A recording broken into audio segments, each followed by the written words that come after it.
Good morning, students. Open your English treasure book. Let's continue reading our chapter number 5, Where the Mind is Without Fear, written by Rabindranath Tagore. Let's discuss some difficult words we would come across in this video. First, striving. Here, striving means determined action. Second, clear stream of reason means performing any logical thing with a valid reason or with a clear reason. Third, dreary, dull and lifeless.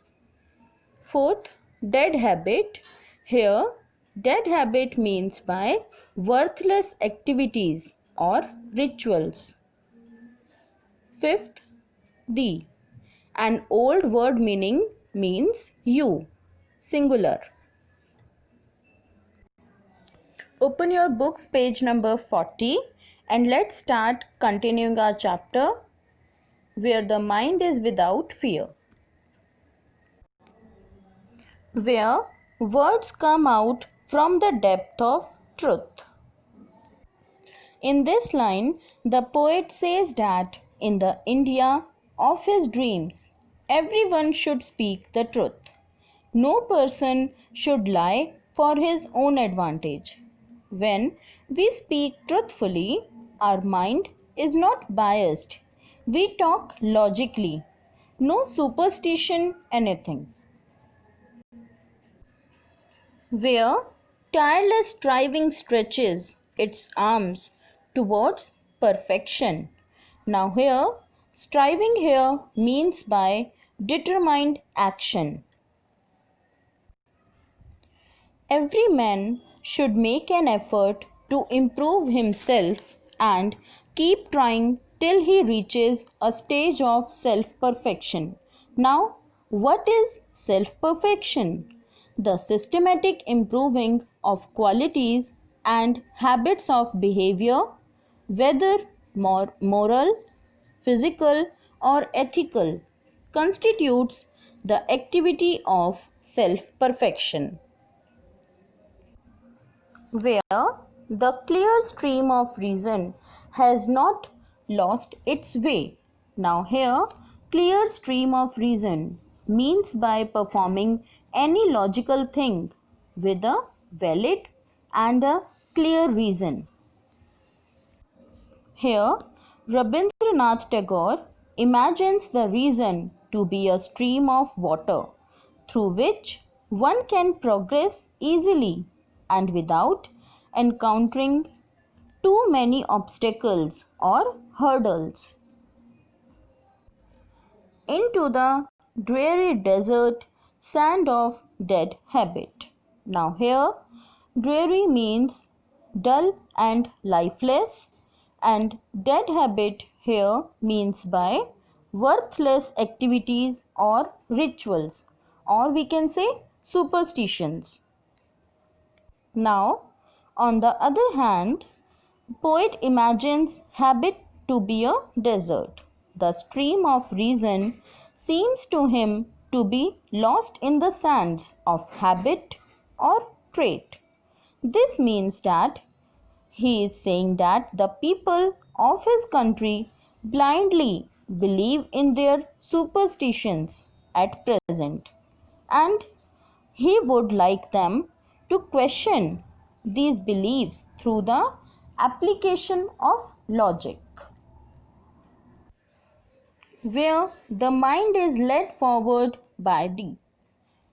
Thee means by an old word meaning means you, singular, into ever widening thought and action. Now here the poet is praying to God that he wants his countrymen to be led by him so that they could widen or broaden the horizon or area of both their thoughts and their actions. Basically, here the poet is talking about new ideas, new thoughts, new creation, and overall a new way or path.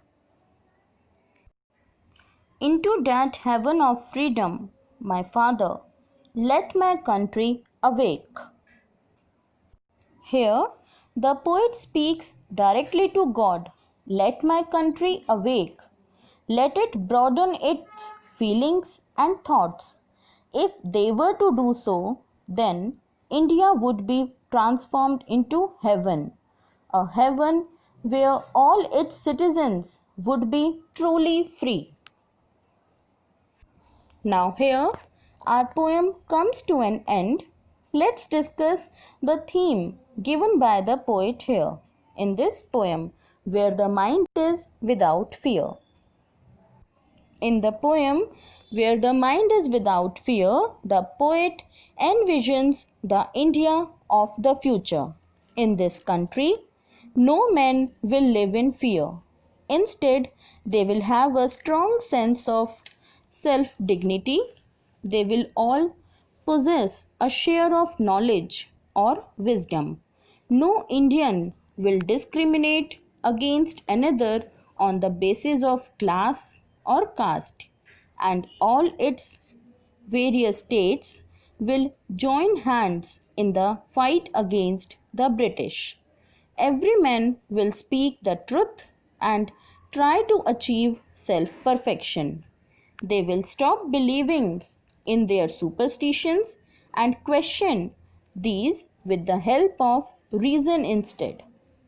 They all will follow the path of God, and both their thoughts and actions will be right.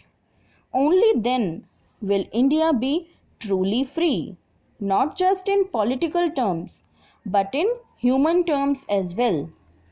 They will be independent, not just in name, but also in spirit.